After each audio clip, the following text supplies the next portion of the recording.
Hey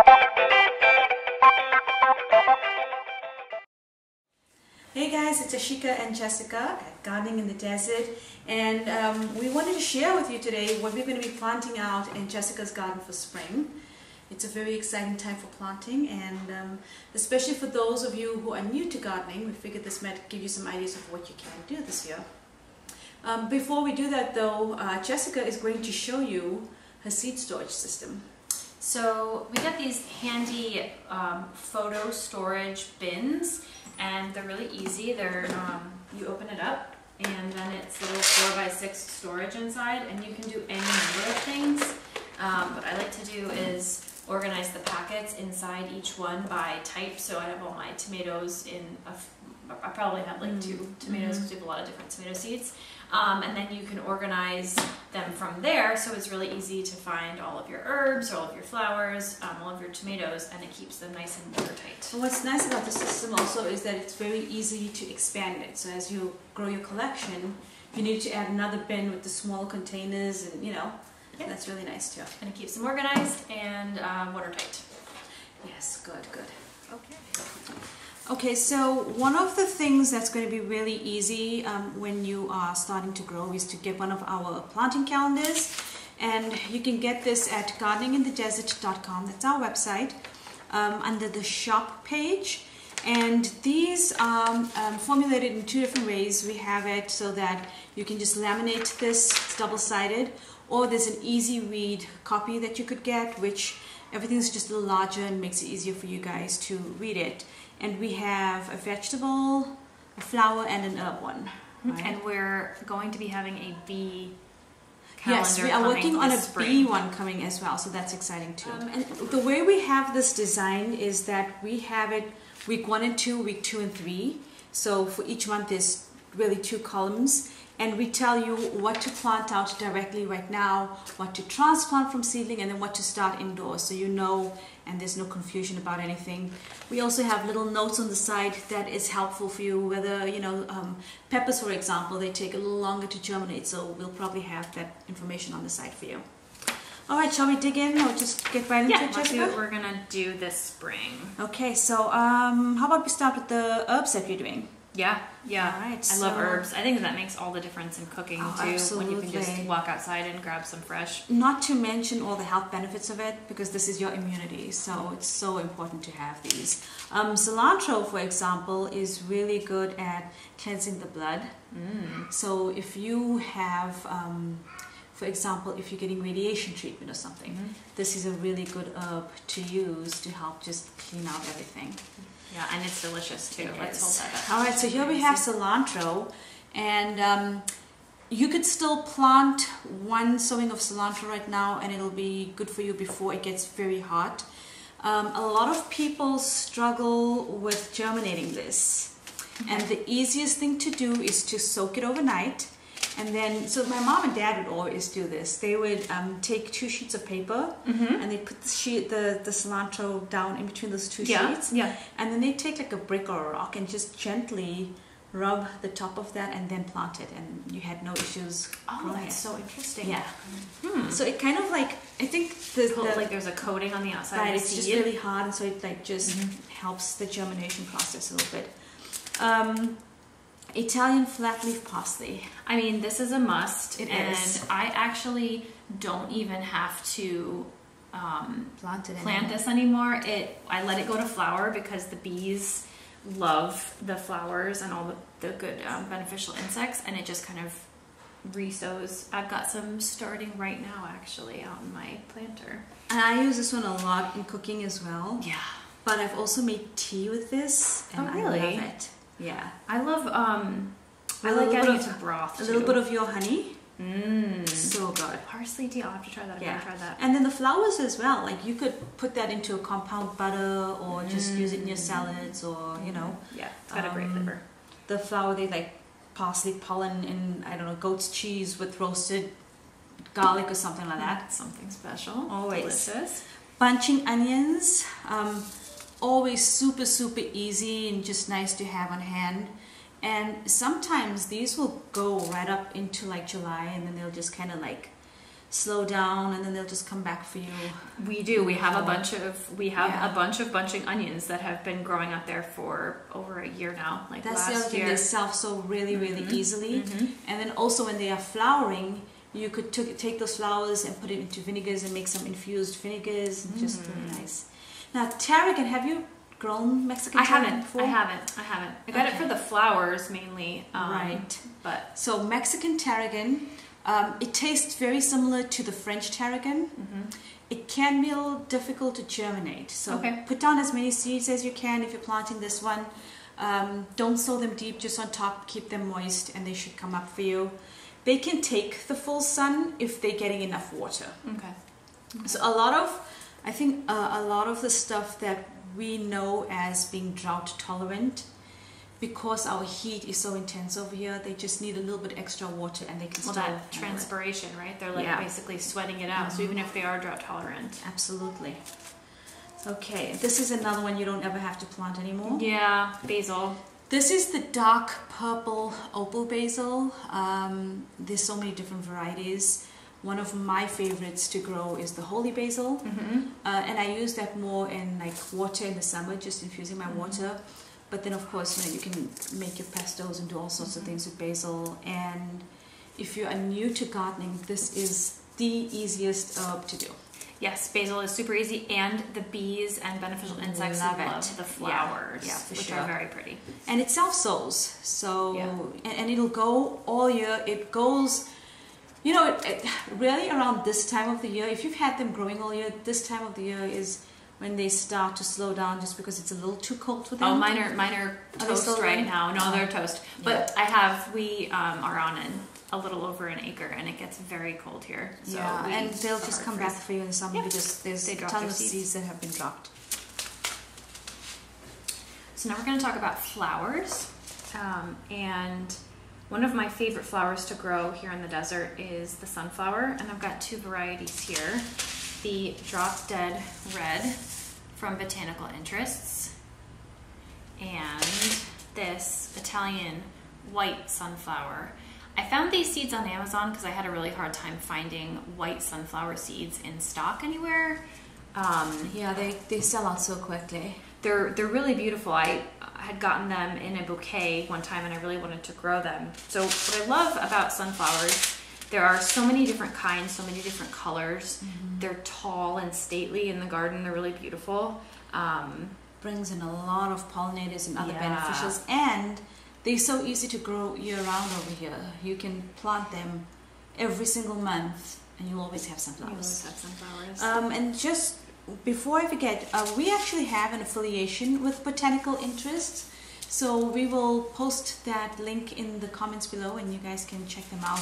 We love them for a lot of different veggies, and especially the flowers. Yeah. They have an awesome selection. These Drop Dead Reds are from Botanical Interests. The other beautiful thing about Botanical Interests is they give you so much extra information on the inside, on the inside of their seed packet. So those are sunflowers, definitely going to be growing those. I already have flax growing, but Botanical Interests has this beautiful scarlet red flax. And if you're doing flax, you want to do that in the fall, in October, just so that they can flower before it gets too hot for them. Yeah. Although I have flax flowering pretty late. It depends on where you grow them, but the hot, intense summer the really... microclimates make a huge difference. Yeah. Zinnias are some of my all-time favorite flowers to grow here. I know Ashika doesn't love the zinnia. There's a couple of varieties. There's a mazurka variety that is stunning. I love those, and there's some of the cactus ones that I really do like as well. And I will say this, they are so beneficial in the summer because they will bloom all summer long, and they just bring in a bunch of insects. So. They're beautiful. They come in so many different colors, and the flower lasts a really long time. It does last a long time. So it takes a while to open all the way up, and then you've got flowers for a long time. Yeah. So zinnias, I've got a ton of different varieties of those. I've got some white alyssum growing right now, but I love this purple I think those just variety came up for you. They self-sowed, huh? Yeah. It's another one that died. They never died. They Okay. just kind of stayed alive. Nice. It's also another one that self-sows very, very easily. Yeah, and they're beautiful. And Isn't there something about the way that they smell? I think that they're good for they're good companion. Well, they are actually it's actually in the Brassica family. Yeah. It's the same plant family as radishes and cabbages, which is, I mean, that sounds so random, right? Because they look so different. Yeah, but they really are, and yeah, they do make a really good companion plant.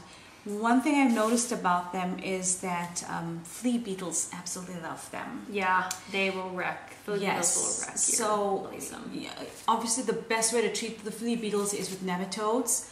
But if you plant these away from your other crops, they tend to gravitate to these. Right, it's like a trap crop, a great trap crop. That's one other thing I'm not sure if I mentioned on these sunflowers is that along with attracting beneficial insects, they also act as amazing trap crops, especially for those aphids. So aphids will flock to your sunflowers, and sunflowers are pretty hardy. I've noticed that we've had some pretty crazy infestations, and then the beneficials come in and clear them out, but then those aphids are not attacking your fruit and veggie producers. While we're on the subject of those trap crops, this month in our newsletter we had a very interesting bit of information because we were doing some tobacco in your garden, and just tell us what happened with that, because I found that was so interesting. I wasn't aware of that. Yeah, so I was doing some research on using tobacco and different nicotianas as a pest control solution. I know some people will make a spray out of, they'll steep the leaves and make a spray, and so I was trying to learn more about that, and I came across some information that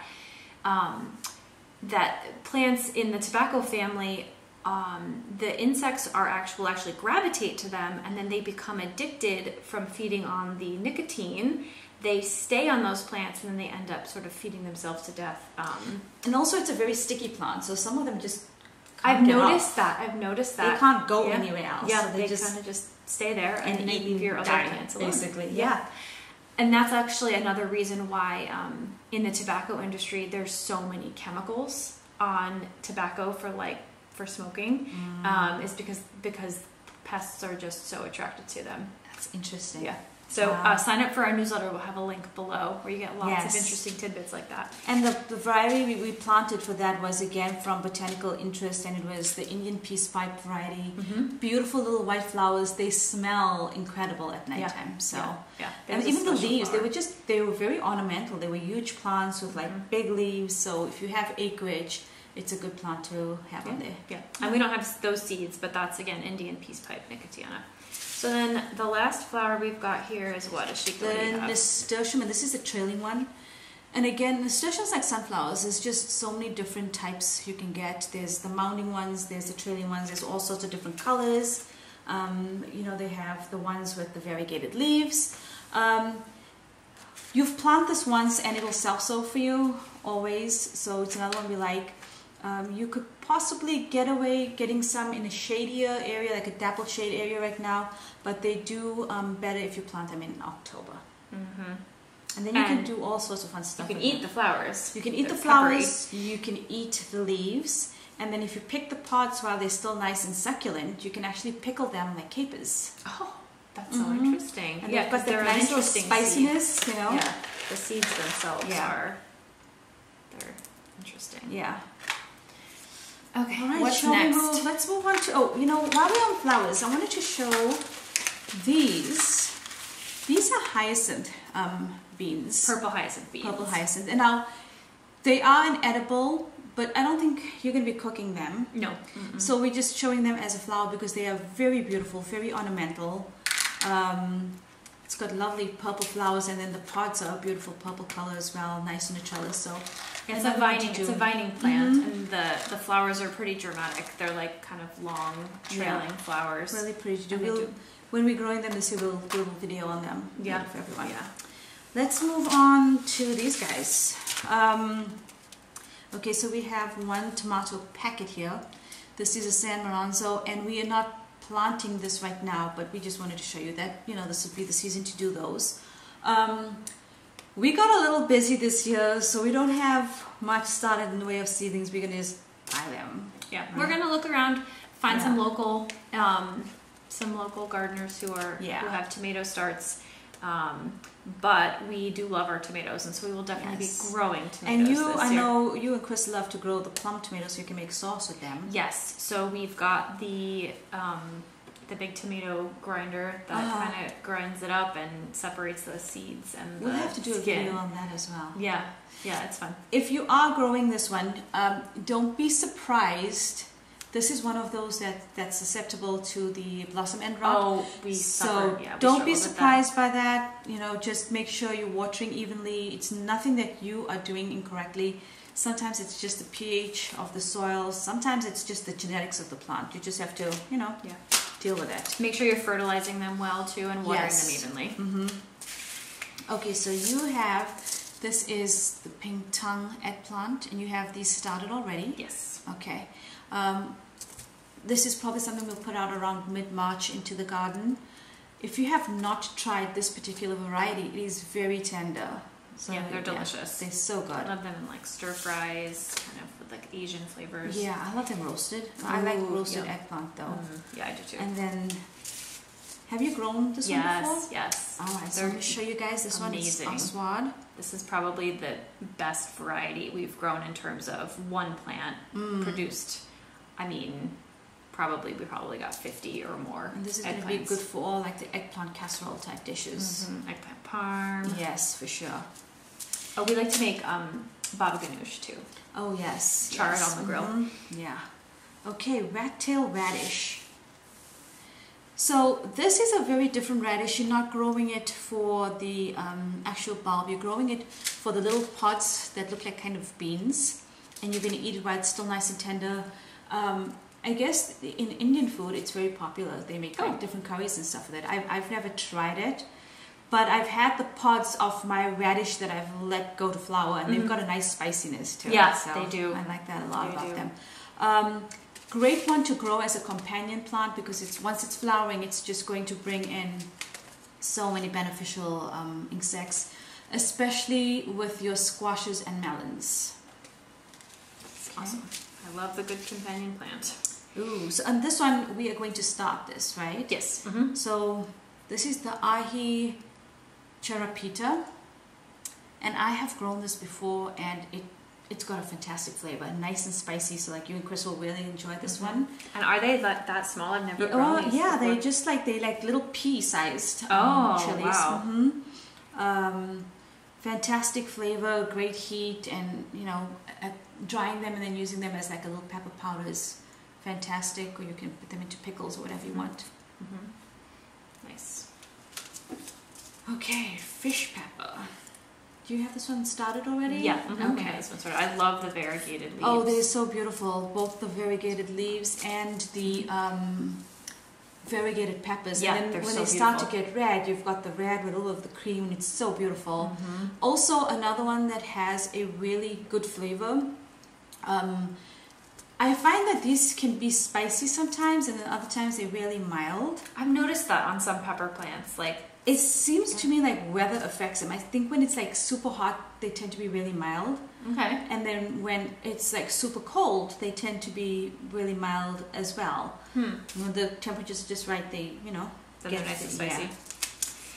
Sugar Rush Peach. This is a very popular one because of the flavor. It's got that sweetness to it, and it's got a beautiful color. In terms of heat, I don't. Have you tried this one? I don't find this one very hot. I think it's more of a mild one, but it is beautiful. And remember all those sauces I used to make with peppers? It's beautiful in one of these. Yeah. In one of those. I love roasting peppers, like sweet peppers. That's one of my favorite ways. I love making a good romesco sauce. Oh, that's always good. All right, so let's move on to these melons and squash. Yes. Oh, before we've got Swiss chard, which you're not planting this year, right? No, we haven't planted Swiss chard for a few years because it grows so prolifically well in the right location, and it's pretty much been a perennial, or it self-sows. Yeah. It's an amazing one to have. You always and it grows quickly too. And for the most part, they can even take the summer heat. Right, they're pretty perennial for us. Right, I haven't re-sown them. It's one of those that's always going to give you food. It's just good to have on hand. Yeah. Okay, so shall we start off with these? Yeah, so this is the Cypriot Watermelon. These are seeds that we actually saved when we grew them last year. These are from Roughwood Seeds. We were growing them up for Roughwood Seeds, so... This is a great watermelon. The flesh, the texture was nice and firm, and they had a great amount of sweetness and nice size. We're just really happy with them as a watermelon. And then we are... Okay, this one you've grown as well? The Arts Combs. You know what? I grew this, and when I had melons getting big enough, I believe either squash bugs or something got to the plant, and we never really got to try one. But that picture on the packet just has me. I really want to try it again. Now the thing about this one is that the seeds for this was actually found in a cave, and it's from the southwest, so it's a good variety to grow out here because it's going to be able to handle the heat without splitting, and you're not going to have issues. So try and check that one out. Alright, also another good one to grow out here, obviously from the name. Again, it's resistant to splitting, it's going to be nice and big. And the yellow fleshed watermelons are very tasty as well. I like growing them. Very exciting. Okay. Kajari, have you grown that one yet? I haven't, but I've seen other people in really hot climates who've grown them. So Kajari is a honeydew, and it's a very attractive melon. You will know when it's ready because you will smell it. Yeah, similar to Tigger melons. I've noticed that with the Tigger melons. And they kind of look a little similar in their striping, but Kajari is a little larger than the Tigger. So I'm not a honeydew melon fan, as you know. I love them. I know. You don't. I don't. But everyone loves this variety because it is very sweet. Yeah. Not me, but everyone else. Okay. And we're going to grow the Tigger melon again. My daughter absolutely loves them. They're a really cute size. It's great for kids. It's just like little perfect little personal melon. Yeah. And really tasty. Okay. And then we'll see. We inevitably lose some melon plants to whether it's some type of wilt or squash bugs or something. So we'll probably start with more than we'll end up with at the end of the season. So we'll do another honeydew. And this one is a honeydew as well. So you're not doing a whole lot of squash this year? Yeah, we have. I like growing squash. It's very rewarding, but I want to be able to stay on top of the squash bugs. And when we have too many squash plants, inevitably they sort of just take over. Yeah, so you are going to be doing this one, which is also very popular. Everyone likes to do this. Zucchini replicante. Yeah, the replicante, just because of the shape. It's just so unusual. Yeah. They're tasty. They're kind of like a zucchini, really. Yeah. So yeah. And it's important to pick them when they're young and tender before the seeds get too big. Yeah, for sure. And then the last one we have is the Roselle Red. Now this Roselle grows very easily for us, and you want to sow your seeds around about March because they love the heat, so they'll grow in full sun for you. And then around about September, they are going to start actually forming these beautiful like red little buds for the blooms, and then they open out. They have like little yellow flowers, kind of like okra flowers, and then you just pick them afterwards and you do whatever you want with them, jellies or your cranberry alternative. I actually make tacos with them, birria tacos with them. Oh, I've heard you talk about Oh my gosh, it's so good. Yum. And then you can also eat the leaves, so you could put that into like dips. Oh, yum. Yeah, really tasty.